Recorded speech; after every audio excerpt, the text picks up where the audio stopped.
খুব ছোট্ট সূরা, অনেকেরই মুখস্থ আছে এটা।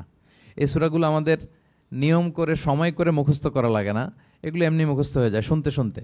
সাধারণত এই ছোট ছোট সূরাগুলো দিয়েই আমাদের রেগুলার সালাহ যখন আমরা পড়ি, এগুলো দিয়ে ইমামতি করা উচিত। আল্লাহর হাবিব সাল্লাল্লাহু আলাইহি ওয়াসাল্লাম বিভিন্ন হাদিসে বলেছেন যে তোমরা যখন ইমামতি করবে তখন তোমার পেছনে যারা আছে তাদের দিকেও খেয়াল রাখবে। রাসূল সাল্লাল্লাহু আলাইহি ওয়াসাল্লাম অত্যন্ত বিবেকবোধ সম্পন্ন একজন ব্যক্তিত্ব ছিলেন। তিনি খেয়াল রাখতেন, যেটাকে আমরা কনসিডারেট বলি। আল্লাহর হাবিব সাল্লাল্লাহু আলাইহি ওয়াসাল্লাম খুব কনসিডারেট ছিলেন, কার কোথায় কি সমস্যা এটা খুব খেয়াল করতেন। And he was a man of 6 senses. আমরা 6 সেন্সের কথা বলি, আমাদের অধিকাংশেরই 4টা সেন্স একসাথে কাজ করে, কারো 5টা 6টা সেন্স কাজ করে, এরকম মানুষ পাওয়া দুষ্কর। আল্লাহর হাবিব সাল্লাল্লাহু আলাইহি ওয়াসাল্লাম অত্যন্ত বিবেকবোধ সম্পন্ন একজন লোক ছিলেন। একবার তিনি সালাত খুব সংক্ষিপ্ত করলেন, তো সাহাবারা জিজ্ঞেস করলেন, ইয়া রাসূলুল্লাহ এত সংক্ষিপ্ত কেন করলেন সালাত? তখন আল্লাহর হাবিব সাল্লাল্লাহু আলাইহি ওয়াসাল্লাম বললেন যে পেছনে বোনদের নামাজের সেকশনে ওখান থেকে একটা ছোট্ট বাচ্চার কান্নার আওয়াজ আমি শুনছিলাম। আমার মনে হচ্ছিল বাচ্চাটাকে সামলাতে মাটার খুব কষ্ট হচ্ছে, তো এই জন্য আমি সালাদটা সংক্ষিপ্ত করে দিয়েছি। দেখেন কীরকম সেন্সেশন, কতটা কনসিডারেট ছিলেন। একবার আবার আল্লাহর হাবিব সাল্লাল্লাহু আলাইহি ওয়াসাল্লাম মাগরিবের সালাত কিংবা এশার সালাতের কোনো এক সেজদা অনেক লম্বা করে দিলেন। তখন সাহাবার আবার প্রশ্ন করলেন, ইয়া রাসূলুল্লাহ সাল্লাল্লাহু আলাইহি ওয়াসাল্লাম এত লম্বা দীর্ঘ সেজদা করতে তো ফরজ সালাতে আমরা কখনো দেখি না, কেন করলেন? অসুস্থ হলেন নাকি নামাজের মাঝখানে, অথবা ওহী নাজিল হচ্ছিল নাকি, এরকম কিছু ঘটলো নাকি? তো আল্লাহর হাবিব সাল্লাল্লাহু আলাইহি ওয়াসাল্লাম বললেন যে না, এগুলো কিছুই না, বরং আমার নাতি হাসান আমি সেজদারত অবস্থায় আমার পিঠের উপরে চড়ে বসেছিল, কাঁধের উপরে। তো আমি অপেক্ষা করছিলাম যতক্ষণ না তার খেলা শেষ না হয়, তার প্রয়োজন পূরণ না হয়, ততক্ষণ আমি সেজদায় লুটিয়ে পড়েছিলাম। হাসান যখন নেমেছে, তার প্রয়োজন পূরণ হয়েছে, আমি আবার সেজদা থেকে উঠে দাঁড়িয়েছি। দেখেন কতটা কনসিডারেট ছিলেন। তো এইভাবে আল্লাহর হাবিব সাল্লাল্লাহু আলাইহি ওয়াসাল্লাম ছোট ছোট সূরাগুলো দিয়ে ফরজ সালাতের ইমামতি করতে উদ্বুদ্ধ করতেন। মুআয ইবনে জাবাল রাদিয়াল্লাহু তাআলা আনহুকে উনি মদিনার পাশেই একটা এলাকার ইমাম হিসেবে অ্যাসাইন করেছিলেন। তো ওই এলাকার লোকজন ছিল শ্রমজীবী, ওট দিয়ে তারা পানি নিয়ে খেজুর বাগানে পানি সিঞ্চন করত। সারাদিন পরিশ্রম করে ওনারা সালাতে অংশগ্রহণ করত। তো একবার উনি মাগরিবের সালাতে সূরাতুল বাকারা তেলাওয়াত শুরু করলেন। কোরআনের সবচাইতে ছোট সূরা নাকি সবচাইতে বড় সূরা, 286 আয়াত বিশিষ্ট সূরা। তো ওনারা ছিলেন ক্লান্ত, শ্রান্ত, পরিশ্রান্ত। কেউ কেউ বিরক্ত হয়ে, ক্লান্ত হয়ে নামাজ ছেড়ে দিয়ে একা একা নামাজ পড়ে ফেললেন। পরে আল্লাহর হাবিব সাল্লাল্লাহু আলাইহি ওয়াসাল্লামের কাছে যে তারা অভিযোগ করলেন যে, ইয়া রাসূলুল্লাহ আপনি যে ইমাম পাঠিয়েছেন উনি তো এমন কাজ করেছে, সূরা বাকারা উনি ধরেছে মাগরিবের সালাতে।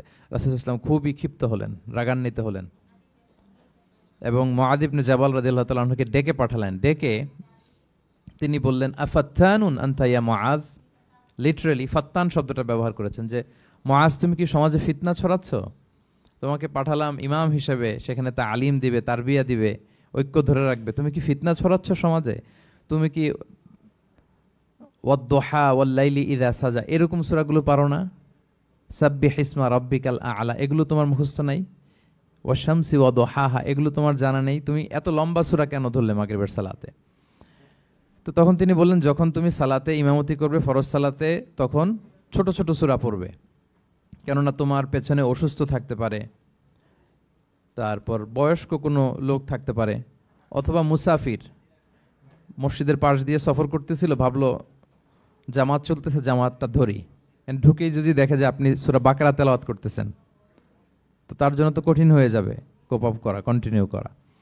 তো এই জন্য ছোটো ছোটো সূরাগুলো আল্লাহর হাবিব সাল্লাল্লাহু আলাইহি ওয়াসাল্লাম পড়তে আমাদেরকে উৎসাহিত করেছেন ফরজ সালাতের, যখন আমরা ইমামতি করব। তো এইরকম একটি সূরা হচ্ছে সূরাতুজ জিলজাল, এটা আমাদের প্রায় সকলেরই মুখস্থ। তো আমরা আসুন প্রথমে আমরা সরল বঙ্গানুবাদ শুনি এই সূরাটার, তারপর এই সূরা থেকে কিছু রিফ্লেকশন আমরা শেয়ার করার চেষ্টা করব ইনশাআল্লাহ বিইذنিল্লাহ। আমি শুরুতে সূরাটার সরল বঙ্গানুবাদ আপনাদের সাথে শেয়ার করছি। আউযু বিল্লাহি মিনাশ শাইতানির রাজিম, বিতাড়িত শয়তান থেকে মহান আল্লাহ তাআলার কাছে পানাহ চাচ্ছি। বিসমিল্লাহির রহমানির রহিম, পরম করুণাময় অসীম দয়ালু আল্লাহ তাআলার নামে শুরু করছি।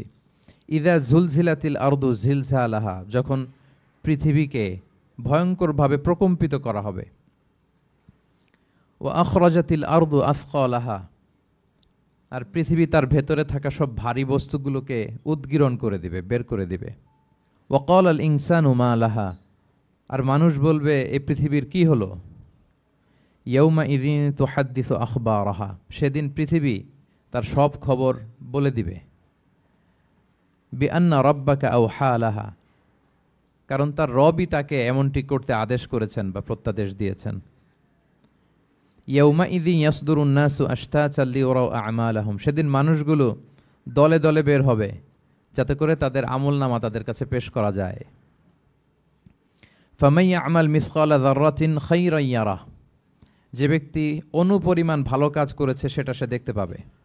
ওমান ইয়া'মাল মিসকালা যাররাতিন শাররান ইয়ারাহ, আর যে ব্যক্তি অনুপরিমাণ মন্দ কাজ করেছে, কোনো খারাপ কাজ করেছে, সেটাও সেদিন দেখতে পাবে। সাদাকাল্লাহুল আযীম। এই হচ্ছে সূরাতুজ জিলজালের সংক্ষিপ্ত বঙ্গানুবাদ। এবার আসুন এই সূরা থেকে কিছু রিফ্লেকশন, কিছু তাফসির আমরা শেয়ার করি। প্রিয় ভাইয়েরা, এই সূরাটা নাজিলের একটা প্রেক্ষাপট আছে। সাহাবাদের মধ্যে একটা ধারণা জন্মেছিল যে আমরা যদি খুব ছোট ছোট ভালো কাজ করি এইটা বোধহয় সওয়াব হবে না, বা মিজানের পাল্লা এটা তেমন একটা রেকগনাইজ করা হবে না। অথবা অনেক সাহাবাদের মধ্যে এরকম ধারণা ছিল যে আমরা খুব সামান্য সামান্য ছোট খারাপ কাজ করলে এটার হয়তো ওইরকম পাপ হবে না বা শাস্তি হবে না। তো ওনাদের মনে যখন এরকম একটা ধারণা তৈরি হলো, তখন আল্লাহ তাআলা এই সূরাটা নাজিল করেছেন। বিশেষ করে এই সূরার শেষের 2 আয়াত, যেখানে আল্লাহ তাআলা বলছেন ফামান ইয়া'মাল মিসকালা যাররাতিন খায়রান ইয়ারা, যে না, তোমরা ছোট্ট ভালো করলে সেটাও দেখতে পাবা সেদিন তোমাদের আমলনামাতে। ওমান ইয়া'মাল মিসকালা যাররাতিন শাররান ইয়ারা, এবং ছোট্ট খারাপ কাজ করলে সেটাও তোমরা তোমাদের আমলনামায় দেখতে পাবে। তো সাহাবাদের এই চিন্তা, এই ধারণাটাকে ভুল প্রমাণ করবার জন্য, তারা যে ভুল ধারণা করছেন এটা বোঝাবার জন্য, জানাবার জন্যই আল্লাহ তাআলা বেসিকলি সূরাতুজ জিলজাল তিনি নাজিল করেন। এই সূরাটি কোরআনের ধারাক্রম অনুসারে 99তম সূরা। কোরআনের যে ধারাক্রম, সূরা ফাতিহা দিয়ে শুরু, তারপরে বাকারা, তারপর আলে ইমরান, সেই ধারাবাহিকতায় এটা কত নম্বর সূরা? 99 নম্বর সূরা। এবং সূরাটি মাদানী সূরা। কি সূরা? আমরা জানি কোরআনের সূরাগুলো 2 ভাগে বিভক্ত, কোনোটা মক্কায়, কোনোটা মদিনায় নাজিল হয়েছে। যেটা মক্কায় নাজিল হয়েছে সেটা মাক্কি, যেটা মদিনায় নাজিল হয়েছে সেটা মাদানী। তো জিলজাল হচ্ছে মাদানী সূরা। এই সূরার আয়াত সংখ্যা হচ্ছে 8। আয়াত সংখ্যা কত? 8। আল্লাহর হাবিব সাল্লাল্লাহু আলাইহি ওয়াসাল্লাম এই সূরাটাকে একটা কম্প্রিহেন্সিভ সূরা বলেছেন।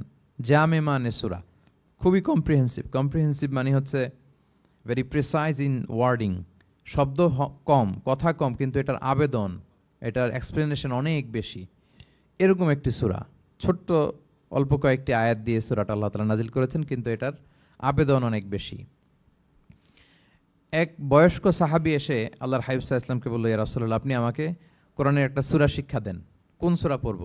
তো আল্লাহর হাবিব সাল্লাল্লাহু আলাইহি ওয়াসাল্লাম বললেন, যাওয়াতুর র, মানে আলিফ লাম র দিয়ে যে সূরাগুলো আছে এগুলো পড়ো।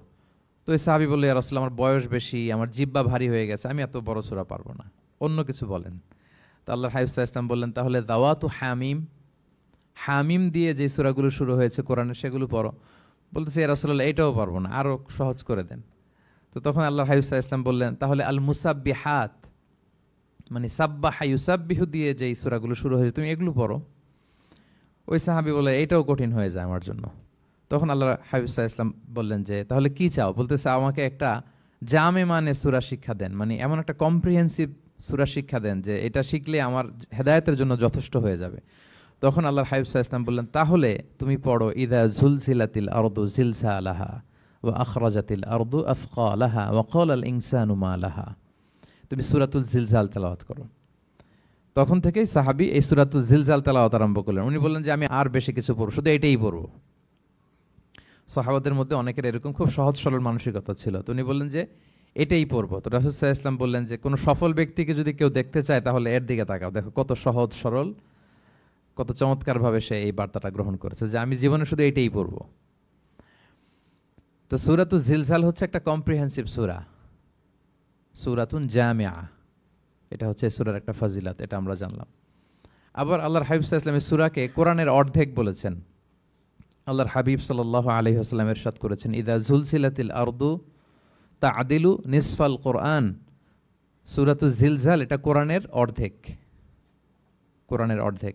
আপনারা এরকম শুনেছেন যে সূরা ফাতিহাকে বলা হয় কোরআনের অর্ধেক, তারপর সূরাতুল ইখলাসকে বলা হয় সুলুসুল কোরআন, কোরআনের 1/3।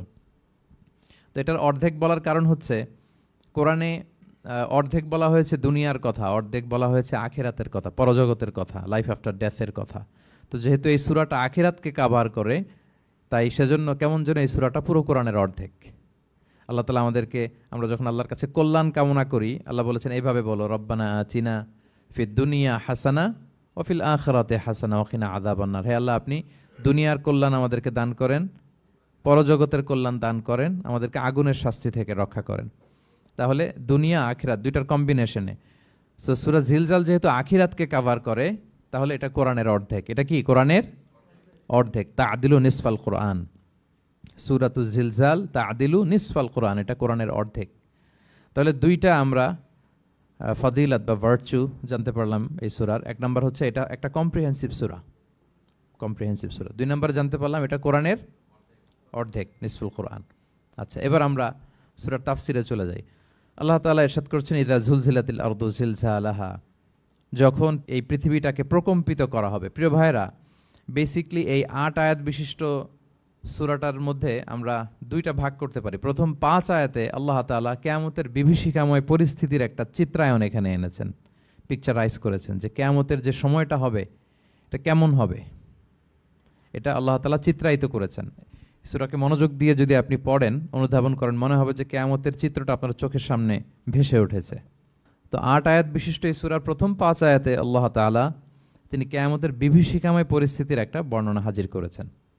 এরপর শেষের 3 আয়াতে কেমন করে আমাদের আমলনামা পেশ করা হবে, আমরা যা করি ভালো কিংবা মন্দ, এটাকে লিখে রাখা হয়, এটাকে রেকর্ড করে রাখা হয়। ওই আমলনামাটা আবার একদিন আমাদের হাতে পেশ করা হবে। ওই সময়টা কেমন হবে, ওই দৃশ্যটা কেমন হবে, এটা আল্লাহ তাআলা বলেছেন। আই রিপিট, আমি আবারও বলি, সূরার আয়াত সংখ্যা কত? 8। তো প্রথম 5 আয়াতে আল্লাহ তাআলা কিয়ামতের বিভীষিকাময় পরিস্থিতির বর্ণনা দিয়েছেন, আর শেষের 3 আয়াতে আমাদেরকে যে আমাদের আমলনামা পেশ করা হবে তার একটা চিত্র তুলে ধরেছেন। এবার মোটামুটি সহজ হয়ে আসছে না ব্যাপারটা?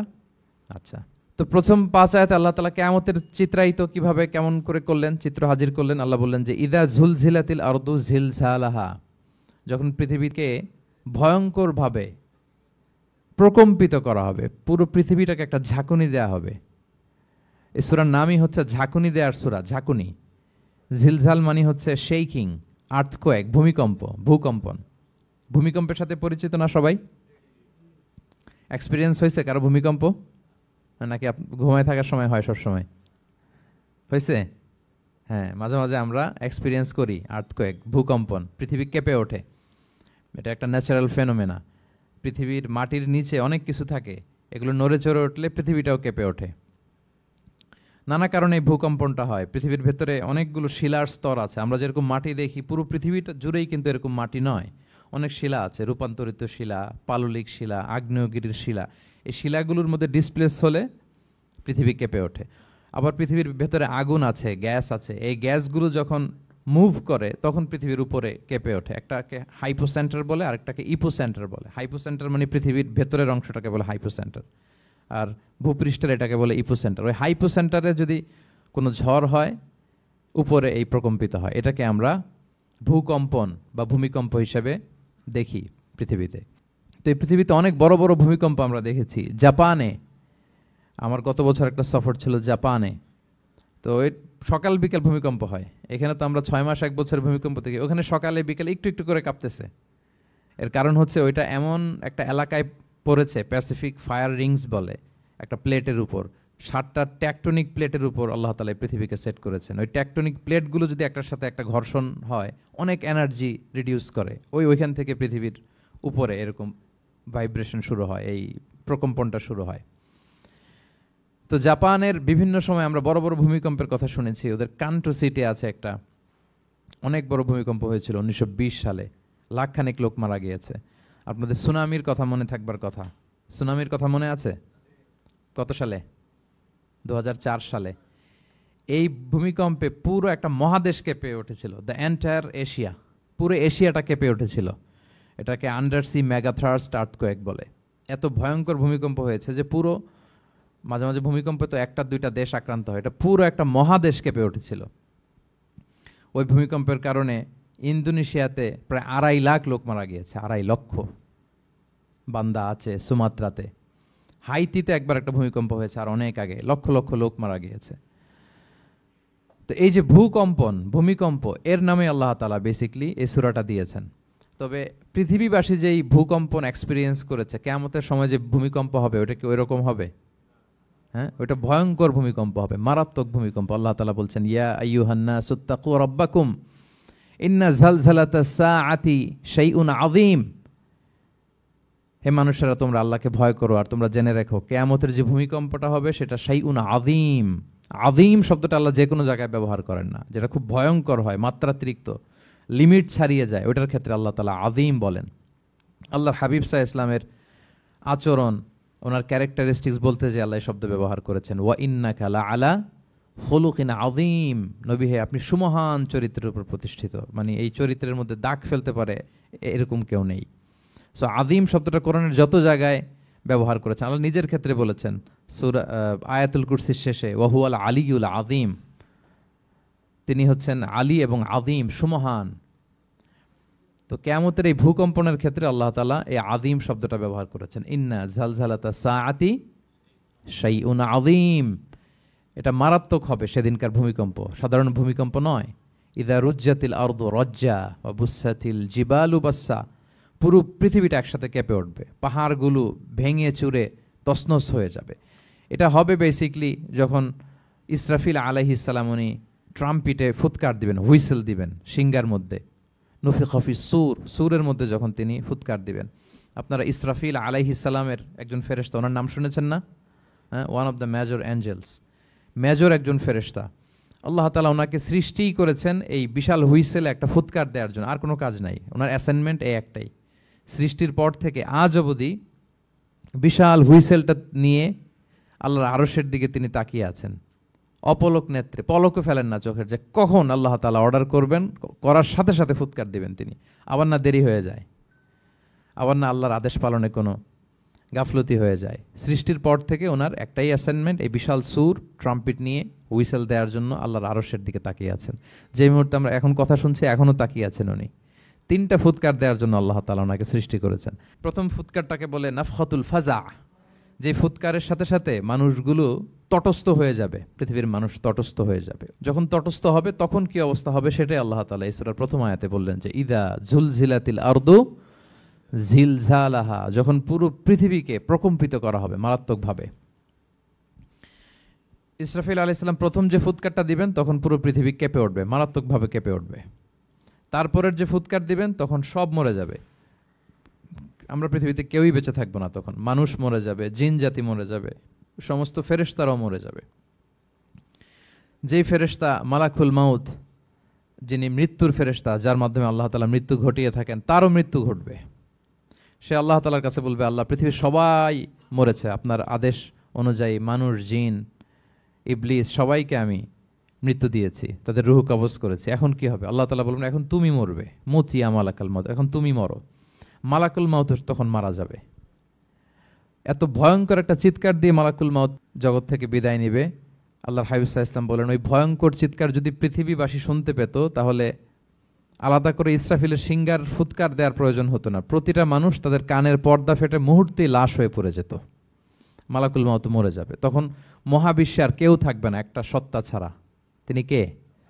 আল্লাহ সুবহানাহু ওয়া তাআলা। সূরা আর-রহমানে আল্লাহ তাআলা চমৎকারভাবে বলেছেন, কুল্লু মান আলাইহা ফান ওয়া ইয়াবকা ওয়াজহু রাব্বিকা যুল জালালি ওয়াল ইকরাম। পৃথিবীতে যা আছে সব নিঃশেষ হয়ে যাবে একমাত্র তিনি ছাড়া।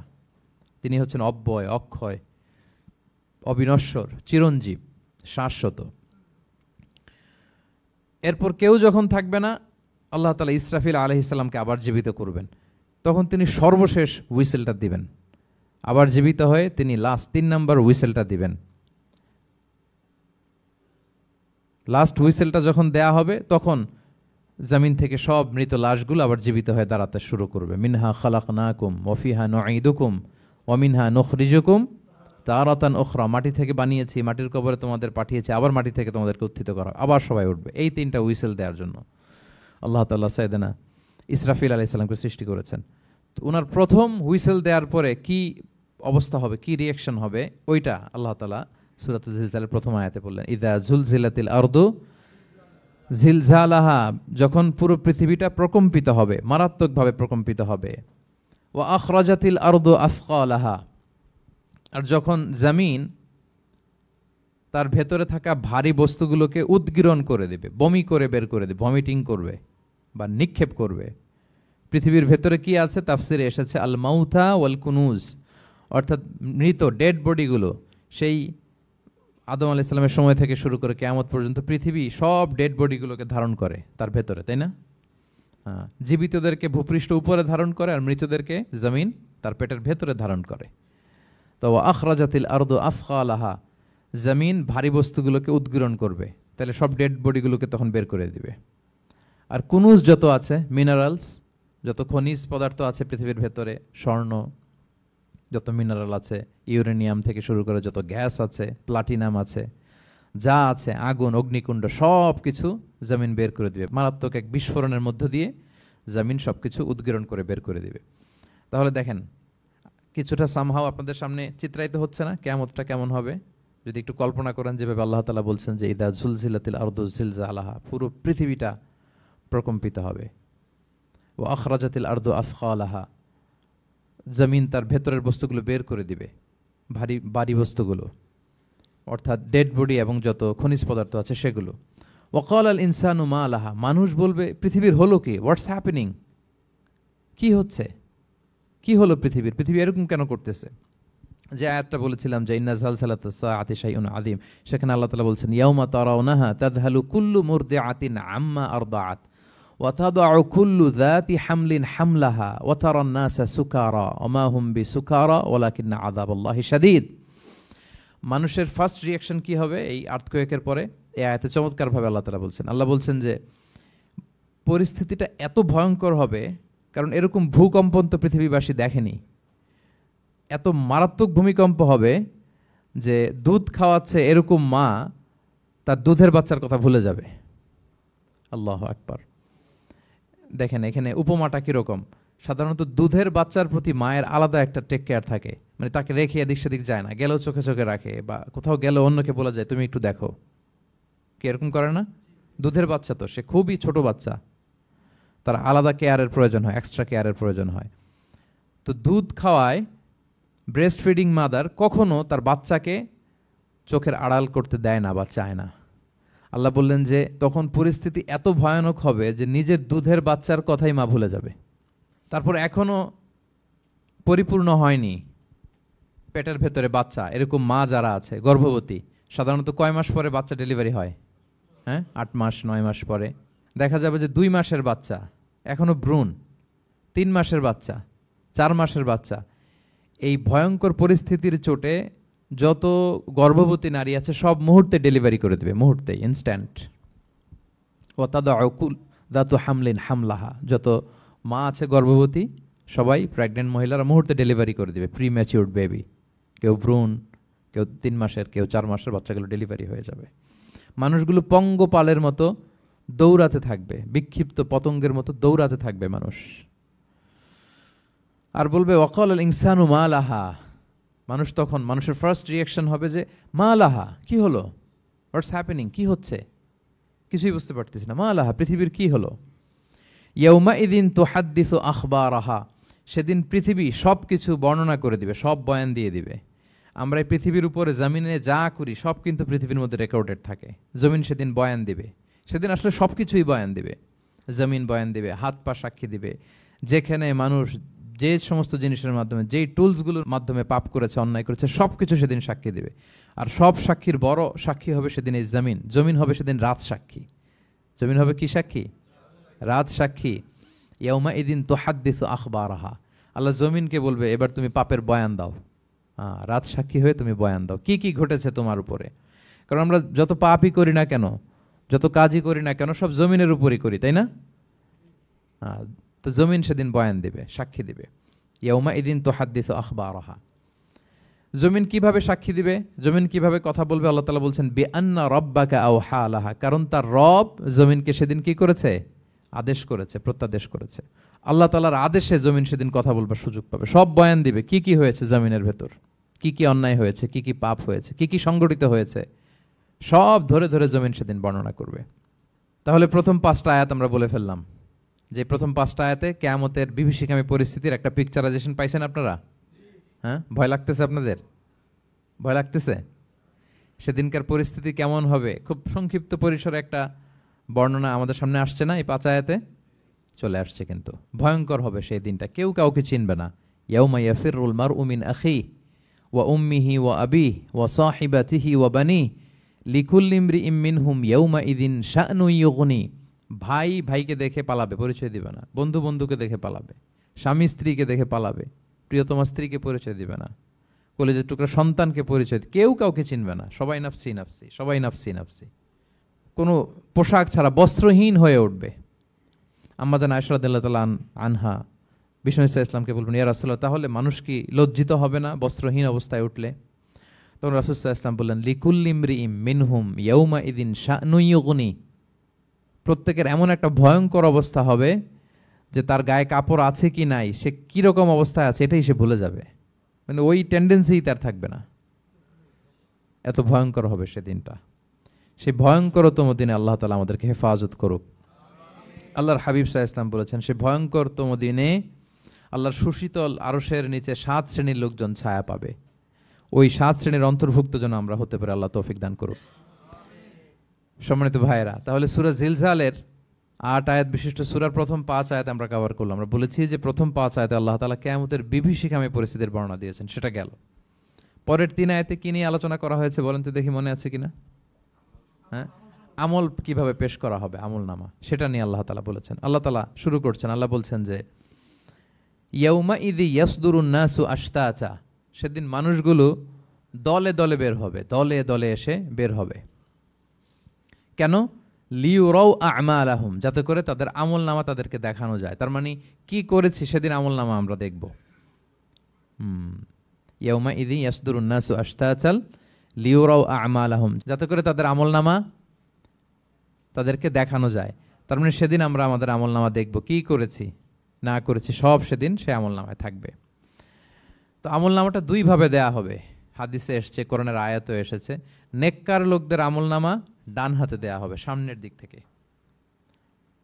আর পাপাচারী, সীমালঙ্ঘনকারী, জালিমদের আমল নামা পেছন থেকে বাঁ হাতে দেয়া হবে, পেছন থেকে এনে বাঁ হাতে।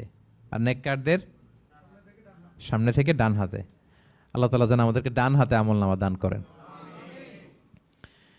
এই কথাটা আল্লাহ চমৎকার ভাবে বলছেন, ফাআম্মা মান উতিয়া কিতাবাহু বিয়ামিনিহি ফাসাউফা ইউহাসাবু হিসাবান ইয়াসীরা। সেদিন আল্লাহ তাআলা যাকে ডান হাতে আমলনামা দিবে তার হিসাবটা সহজ হবে।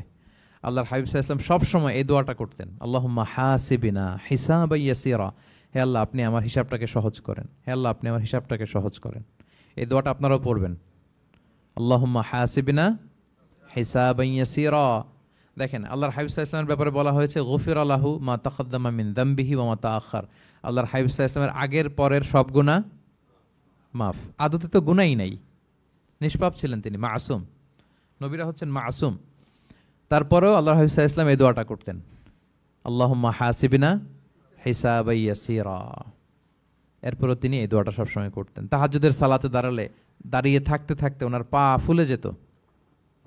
সিজদায় যে কাঁদতে কাঁদতে জামা ভিজিয়ে ফেলতেন, হাত্তা বাল্লা লিহিয়াতাহু, দাড়ি ভিজিয়ে ফেলতেন, হাত্তা বাল্লা হাজারাহু, জামা ভিজিয়ে ফেলতেন, হাত্তা বাল্লাল আরদা, সিজদায় পরে কাঁদতে কাঁদতে জমিন ভিজিয়ে ফেলতেন। তো আম্মা জান আয়েশা রাদিয়াল্লাহু তাআলা আনহা বলতেন, ইয়া রাসূলুল্লাহ, এত কষ্ট কেন করেন? আপনার পা ফুলে যায়, কাঁদতে কাঁদতে আপনি হয়রান হয়ে যান। আল্লাহ তো বলেছেন যে আপনার আগের পরের সব গুনাহ মাফ। আল্লাহর হাবিব সাল্লাল্লাহু আলাইহি ওয়াসাল্লাম বলতেন, আফালা উহিব্বু আন আকুনা আবদান শাকুরা। হে আয়েশা, আমি কি শুকরগুজার বান্দা হতে পছন্দ করব না? আল্লাহ তাআলা আমাকে ক্ষমা করেছেন, আমাকে স্পেশাল স্ট্যাটাস দিয়েছেন। এই যে আল্লাহ তাআলার বিশেষ অনুগ্রহ, এটার শুকরিয়া স্বরূপ আমি কি তার কাছে নিজেকে পেশ করব না? তো দেখেন, আল্লাহর হাবিব সাল্লাল্লাহু আলাইহি ওয়াসাল্লাম যার কোনো গুনাহ নাই, তিনিও দোয়া করতেন, আল্লাহ আমার হিসাবটা সহজ করো। সেদিন যার হিসাব সহজ হবে তার জন্য সব কিছু মিলে যাবে, তার মুক্তি। আর যদি আল্লাহ হিসাব কঠিন করে, হাদিসে এসেছে, আল্লাহ যদি কাউকে জিজ্ঞেস করে, মান নুকিশা উযযিবা। নুকিশা এসেছে নিকাশ থেকে। আমরা বাংলা একটা কথা বলি না, হিসাব নিকাশ। নিকাশ বলেন আপনারা? নিকাশ, হিসাব নিকাশ বলেন। নিকাশটা আরবি শব্দ। মান নুকিশা উযযিবা, যার নিকাশ নেওয়া হবে, হিসাব নিকাশ নেওয়া হবে, উযযিবা, তাকে আল্লাহ শাস্তি দেবে। যদি বলে এটা করলা কেন, ওখানে গেলা কেন, এটাতে জড়িত হইলা কেন, এই কেন কেনর প্রশ্নবাণে যদি আল্লাহ তাআলা আমাদের জর্জরিত করেন, তাহলে অবস্থা খারাপ। আল্লাহ আমাদেরকে হেফাজত করুক।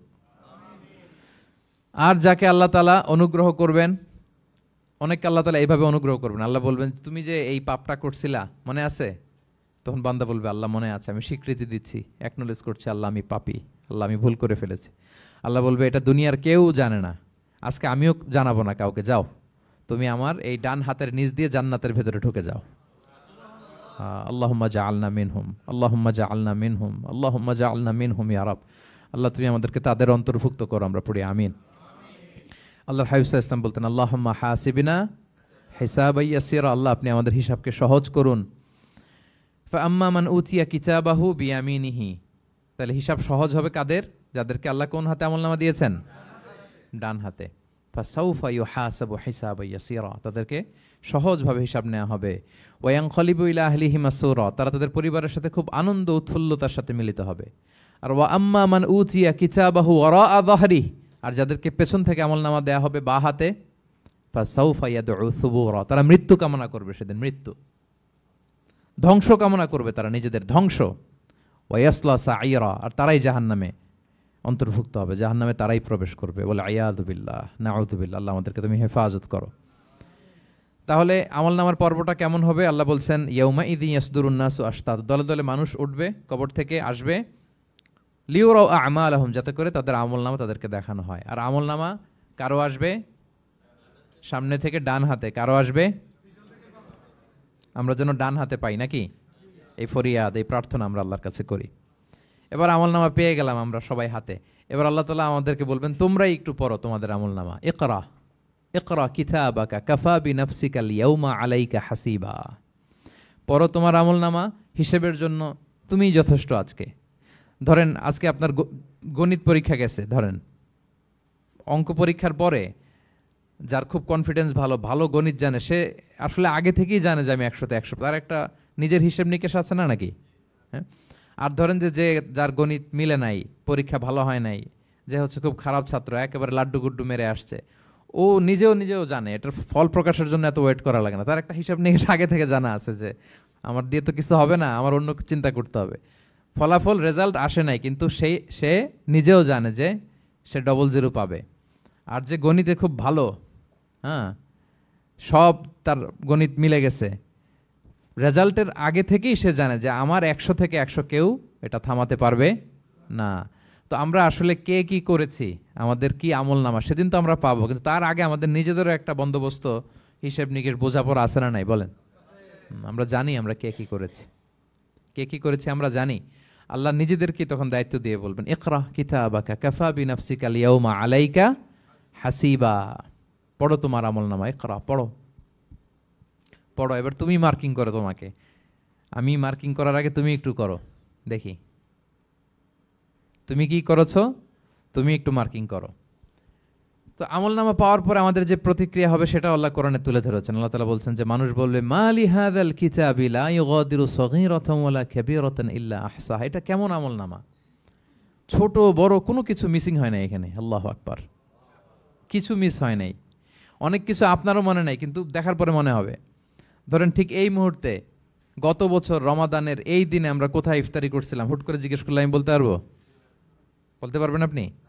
কিন্তু হিসাব কেউ মিলাই দিলে তখন মনে করবে ও তাই তো, আমি তো ওই সময় এটা করছি, ওই সময় তো ওইখানে ছিল। আমলনামা দেখে মানুষের ফার্স্ট রিয়াকশন হবে মালি হাযাল কিতাবি লা ইউগাদিরু সগীরাতান ওয়ালা কাবীরাতান ইল্লা আহসাহা, এটা কেমন আমলনামা, সব মিলে যাচ্ছে, তাই তো, এমনটাই তো করেছি আমি। সগীরাতান ওয়ালা কাবীরা, ছোট বড় তুচ্ছ নগণ্য সব আল্লাহ তাআলা তুলে ধরেছেন সেখানে, সব আমলনামায় তুলে ধরেছেন। মুমিনরা তো আমলনামা পেয়ে মহা খুশি, তাদের চেহারা হবে সেদিন উজ্জ্বল, প্রফুল্ল, প্রস্ফুটিত। উজুহু ইয়াউমাইযিন মুসফিরা দাহিকাতুম মুস্তাবশিরা, উজ্জ্বল থাকবে তাদের চেহারা। আর আরেক দলের চেহারা, যাদের আমলনামা বা হাতে দেয়া হয়েছে, তারা চিৎকার করবে, তারা নিজেদের ধ্বংস কামনা করবে, মৃত্যু কামনা করবে, তারা বাঁচার জন্য মুমিনদের কাতারে ঢুকে যেতে চাইবে। আল্লাহ তাআলা বলবেন না, আজকে ঢোকার সুযোগ নাই। ওয়ামতাজুল ইয়াউমা আইয়ুহাল মুজরিমুন, পাপীদেরকে আজকে আলাদা করে ফেলো। সীমাহুম ফি উজুহিহিম মিন আসারিস সুজুদ, তাদের চেহারার মধ্যে সিজদার দাগ দেখে ফেরেশতারা জান্নাতীদেরকে আলাদা করবেন, জাহান্নামীদেরকে আলাদা করবেন। এবার যখন বলা হবে আমলনামা পড়ো, তোমাদের কোনো মন্তব্য আছে কিনা, তারা অস্বীকার করবে। শুরুতে বাঁচার জন্য কি করবে? দুনিয়াতে যেরকম হয়, সুপ্রিম কোর্টে দাঁড়িয়ে কাঠগড়ায় দাঁড়িয়ে যেটা করে মানুষ, বাঁচার সর্বশেষ চেষ্টাটা করে, অস্বীকার করে, মিথ্যা বলে, বলে না? তো সেদিনও মানুষ অস্বীকার করবে, তারা বলবে আল্লাহ এটা আমি করি নাই। কি বলবে? করি নাই। তা আল্লাহ তাআলা কি প্রমাণ করে দিতে পারবেন যে তারাই এটা করেছে? হ্যাঁ, এত এত ফ্যাক্টর অথেন্টিকেশন আল্লাহর কাছে থাকবে যে মানুষ অবাক হয়ে যাবে। আমরা যে মোবাইলে 3 ফ্যাক্টর 4 ফ্যাক্টর অথেন্টিকেশন দেই না, হ্যাঁ, আল্লাহর কাছে এরকম অনেকগুলো ফ্যাক্টর অথেন্টিকেশন থাকবে। আল্লাহ তাআলা প্রমাণ করে ছাড়বেন যেটা তুমিই করেছো। আল্লাহ তাআলা বলবেন এই আমলনামা যদি বিশ্বাস না হয়, আমার কিরামান কাতিবিনের কাছে একটা ব্যাকআপ ফাইল আছে, ওটার সাথে মিলাবো। কিরামান কাতিবিনা ইয়ালামুনা মা তাফআলুন, তোমরা যা করেছো সব তারা জানে, সব লিখে রেখেছে। কিরামান কাতিবিনের ব্যাকআপ ফাইল আনার পরে দেখা যাবে যে আমলনামা হুবহু একেবারে পাই টু পাই মিলে গিয়েছে। তারপরও তারা অস্বীকার করবে, বলবে যে আল্লাহ আমরা করি নাই, তোমার ফেরেশতারা ভুল করে লিখছে। এরকম নানা ধরনের অজুহাত, নানা ধরনের মিথ্যাচার তারা করতে চাইবে। আল্লাহ তাআলা তখন বলবেন যে ওয়াকুল্লা ইনসানিন আলজামনাহু তাইরাহু ফি উনুকিহি ওয়া নুখরিজু লাহু ইয়াউমাল কিয়ামাতি কিতাবান ইয়ালকাহু মানশুরা। আমাদের এই যে গ্রীবা লগ্নে আমরা যা করি সব কিছুর একটা ব্যাকআপ ফাইল আছে এখানে, সেদিন আল্লাহ তাআলা সেখান থেকে বের করবেন আমাদের আমলনামা। আল্লাহু আকবার। এই যে আমরা যা বলি এখানে রেকর্ড হয়ে যায়, এই জায়গাটাতে, এই গলার এইখানটাতে আল্লাহ রেকর্ড করে রাখেন। এবং সেদিন এখান থেকে আল্লাহ তাআলা একটা প্রিন্ট আউট বের করে দেখাবেন যে এই দেখো তোমার আমলনামা, কিরামান কাতিবিনের আমলনামা ব্যাকআপ ফাইল, এই যে তোমার এখানে গ্রীবালগ্নে আমি যেটা রেখেছি সেভ করে, এটাও মিলে যাচ্ছে। এরপর মানুষ অনেকে বিশ্বাস করবে না। ফিঙ্গারপ্রিন্ট দিয়ে আল্লাহ তাআলা মিলাবেন। দুনিয়াতে আমরা বায়োমেট্রিক অথেন্টিকেশন করি না, এটা আয়াহসাবুল ইনসানু আল্লাহ নাজমা ইযামা বালা কাদিরিনা আলা আন নুসাউইয়া বানানা। কারো ফিঙ্গারপ্রিন্টের সাথে কারোটা মিলে না, অস্বীকার করার কোনো সুযোগ থাকবে? এরপরেও অনেকে বিশ্বাস করবে না, এরপরও অনেকে মানতে চাইবে না। আল্লাহ তাআলা আজবুজ জানাব থেকে আরেকটা কপি বের করবেন। আমাদের প্রত্যেকের ব্যাকবোনের নিচে কক্সিক্স আছে, ট্রায়াঙ্গেল, ছোট্ট একটা হাড্ডির কণা, আমাদের যে শিরদাঁড়ার একেবারে নিচে, এটাকে হাদিসের ভাষায় বলে আজবুজ জানাব। ইন্নাফিল ইনসানি আযমান, মানুষের দেহে একটা ছোট্ট হাড্ডি কণিকা আছে, লা তাআকুলুহুল আরদু আবাদা, জমিন কখনো ওই হাড্ডি কণিকা খেতে পারে না। মিনহা ইউরাক্কাবুল খালকু ইয়াউমাল কিয়ামা, কিয়ামতের দিন সেখান থেকে সৃষ্টিকে আবার তোলা হবে, সেটার সাথে আল্লাহ তাআলা মিলাবেন, সেখান থেকেও প্রমাণিত হবে। এরপর আল্লাহ তাআলা ভিডিও রেকর্ড দেখাবেন। ওয়াকুল্লা শাইইন আহসাইনাহু ফি ইমামিম মুবিন নামক ভিডিও রেকর্ডার দিয়ে, তখন আপনি সরাসরি দেখবেন যে এই তো আপনি ওই জায়গায় গিয়েছেন, এই তো আপনি পাপ কাজ করেছেন, এই তো আপনি অন্যায় কাজ করেছেন, এই তো আপনি জুলুম করেছেন, এই তো সীমালঙ্ঘন করেছেন, সব কিছু আপনি একেবারে ভিজুয়াল প্রেজেন্টেশন, আর অস্বীকার করার কোনো সুযোগ থাকবে না। তারপরেও যারা অস্বীকার করবে যে আল্লাহ আমি করি নাই, আল্লাহ বলেন আলিয়াউমা নাখতিমু আলা আফওয়াহিহিম ওয়া তুকাল্লিমুনা আইদিহিম ওয়া তাশহাদু আরজুলুহুম বিমা কানু ইয়াকসিবুন। সেদিন তার মুখকে আমি সিলগালা করে দেব, আর সুযোগ দেওয়া হবে না। অনেক অস্বীকার করেছো, তার হাত সাক্ষী দিবে, তার পা সাক্ষী দিবে।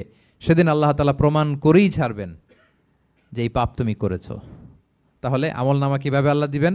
আল্লাহ বলেন ইয়াউমা ইযি ইয়াসদুরুন নাসু আশতাতা, দলে দলে আসবে, লিউরাউ আমালাহুম, যাতে করে তাদেরকে আমলনামা দেখানো হয়।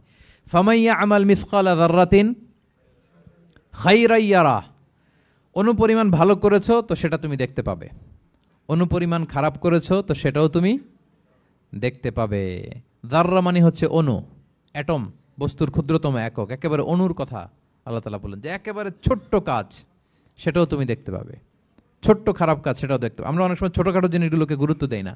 আল্লাহর হাবিব সাল্লাল্লাহু আলাইহি ওয়াসাল্লাম বলেছেন ওয়ালা তাহকিরান্না মিনাল মা'রুফি শাইআ ওয়ালাউ আন তালকা আখাকা বিওয়াজহিন তালিক, তোমরা কোনো ছোট ভালো কাজকে এটাকে আন্ডারমাইন করো না, ছোট মনে করো না, যে কোনো ভালো কাজ হোক এটাকে ছোট করবো না। ইভেন তুমি তোমার ভাইয়ের সাথে দেখা হলো যে মুচকি হাসি দিয়ে কথা বলো, এটারও তুমি মনে করো না যে এটা কাজে লাগে, এটাও কাজে লাগবে, এটাও সেদিন মিজানের পাল্লায় তোমার নাজাতের বড় মেজর একটা ওসিলা হয়ে যেতে পারে। আপনি যে আপনার ভাইয়ের সাথে মুচকি হাসি দিয়ে কথা বলেন, এটা সাদাকার সওয়াব হয়। Your smile to your brother it's a charity, তাবাসসুমুকা ফি ওয়াজহি আখিকা সাদাকা, দেখলেন সালাম দিলেন, একটা মুচকি হাসি, এটা সাদাকা দেওয়ার সওয়াব। সুবহানাল্লাহ, এটাও সেদিন কাজে লেগে যাবে। সো ফামাইয়া আমাল মিসকালা যাররাতিন খাইরান ইয়ারা ওয়া মাইয়া আমাল মিসকালা যাররাতিন শাররান ইয়ারা, ছোট্ট ভালো কাজ যদি করো সেটাও দেখবে, ছোট্ট খারাপ কাজ যদি করো সেটাও দেখতে পাবে। যত ছোট ভালো কাজ করেন, রাস্তায় একটা ধরেন যে কলার ছোলা পড়েছিল, ভাবলেন যে এইটা সরাই দেয় একটু, আমি ইমাতাতুল আযা আনিত তারিক হবে, মানুষ পিছলে পড়লে পা ভাঙবে, তো এই ময়লাটা একটু সরাই দিলেন। কলার একটা ছোলা পড়েছিল, খোসা এটা ফেলে দিচ্ছেন, দেখবেন যে ওই দিন এটাও রেজিস্টার করা আছে, এটাও লেখা। একজনকে মুরব্বী একজন আসছে, আপনার বসার সিট ছিল, ওনার সিট ছিল না, উঠে দাঁড়িয়ে তাকে বসার সুযোগ করে দিয়েছে, ওই দিন দেখবেন যে এটাও লেখা, এটার জন্য অনেক সওয়াব রেজিস্ট্রেশন করা আছে। একজন রাস্তা দিয়ে যাচ্ছিল, জিজ্ঞেস করতেছে ভাই যে এই জালান অমুকটা কোথায়, তো আপনি বলে দিলেন যে জালান গুম্বাকটা তো এইদিকে, তো সে আপনার কারণে ওই দিন সঠিক পথে যেতে পারলো। আপনার কাছে মনে হয়েছে ছোট্ট ফিউ সেকেন্ডসের একটা নেক কাজ, কিন্তু সেদিন দেখবেন আমল নামায় সেটাও লেখা। আবার এরকম ছোট্ট ফামাইয়া আমাল মিসকালা যাররাতিন শার, ছোট্ট আপনি একটা গালি দিয়েছেন কাউকে, কারোর ব্যাপারে, এর ব্যাপারে ওর কাছে যে কান ভারী করছেন, ফেসবুকে একটা বাজে কমেন্ট করে দিয়েছেন, দেখার কেউ নাই, ধরার কেউ নাই, দিলাম একটা গালি, দেখবেন যে ওই দিন সব একেবারে ক্ষুদ্র থেকে ক্ষুদ্রতর অনুপরিমাণ খারাপ কাজ, ভালো কাজ সব সেদিন আমলনামায় তুলে রাখবে কে? আল্লাহ সুবহানাহু ওয়া তাআলা, তিনি সেদিন আমলনামায় সব তুলে রাখবেন। সো আমরা কোনো ভালো কাজকে যেন তুচ্ছ মনে না করি, কোনো খারাপ কাজের সাথে যেন জড়িত না হয়, যত ছোট হোক। শয়তানের ওয়াসওয়াসায়, প্রবৃত্তির ধোকায় পড়ে, নফসের ধোকায় পড়ে কখনোই যেন পাপের কাজে আমরা পা না বাড়াই, এবং প্রত্যেকটা পাপকেই যেন আমরা ভয়ঙ্কর মনে করি যে না, এটা আমার জন্য কাল হয়ে দাঁড়াতে পারে। আর প্রতিটা ভালো কাজ করার ক্ষেত্রে যেন আমরা প্রতিযোগিতা করি, আর এই মাইন্ডসেট যেন থাকে যে না, এটা আমাকে বাঁচাতে পারে সেদিন। কি বলেন, ঠিক কিনা? তাহলে আল্লাহ তাআলা শেষ করলেন ফামাইয়া আমাল মিসকালা যাররাতিন খাইরান ইয়ারা। প্যাস লেগে যায় না? লেগে যায়, স্বাভাবিক। আগে খাইরান, পরে শাররান।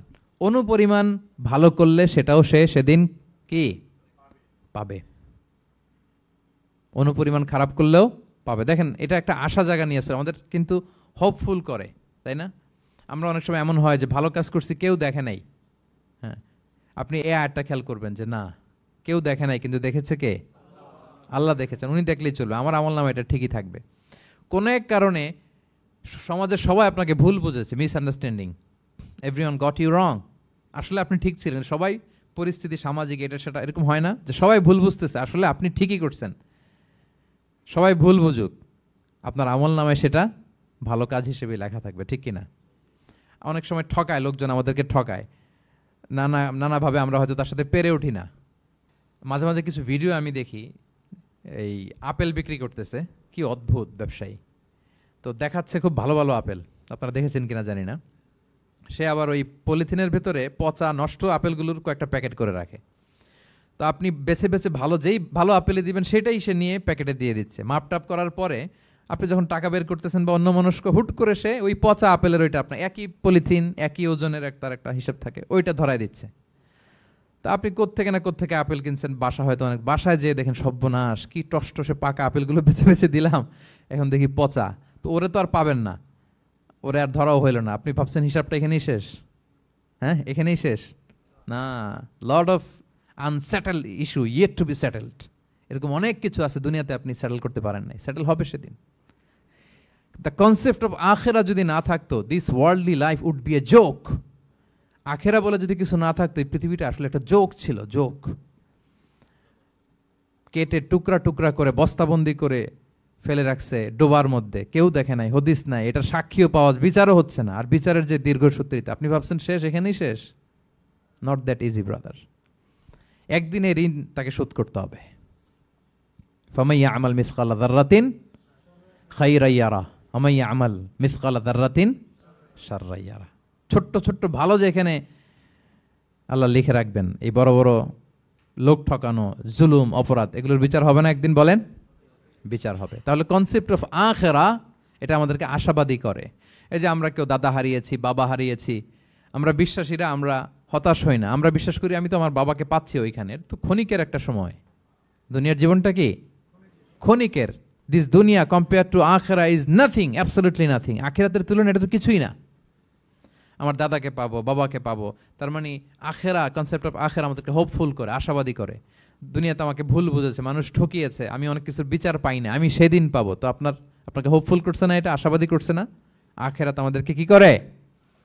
আশাবাদী করে। যত জুলুম, অত্যাচার, যেগুলোর বিচার এই দুনিয়াতে হয় নাই, সেদিন সে বিচারটা হবে। ফামাইয়া আমাল মিসকালা যাররাতিন খাইরান ইয়ারা ওমাইয়া আমাল মিসকালা যাররাতিন শাররান ইয়ারা। প্রিয় ভাইরা, তাহলে পেয়েছেন সূরাতুজ জিলজালের আলোকে কিয়ামতের বিভীষিকাময় চিত্র, এবং কেমন করে আমলনামা আমাদের সামনে পেশ করা হবে। আপনাদের কাছে ক্লিয়ার হয়েছে? আল্লাহ তাআলা আমাদের সবাইকে ডান হাতে আমলনামা দিয়ে ধন্য করুক। আমরা যত নেক কাজ করেছি, ভালো কাজ করেছি, সবগুলোর বদলা, প্রতিদান, রিওয়ার্ড যেন আমরা সেদিন পাই। আল্লাহ তৌফিক দান করুক। আল্লাহ আমাদেরকে কোনো হিসাব ছাড়া বিনা হিসাবে জান্নাতে হিসেবে কবুল করুক। আল্লাহ তাআলা আমাদের সবাইকে কথাগুলো বোঝা আর আমল করার তৌফিক দান করুক।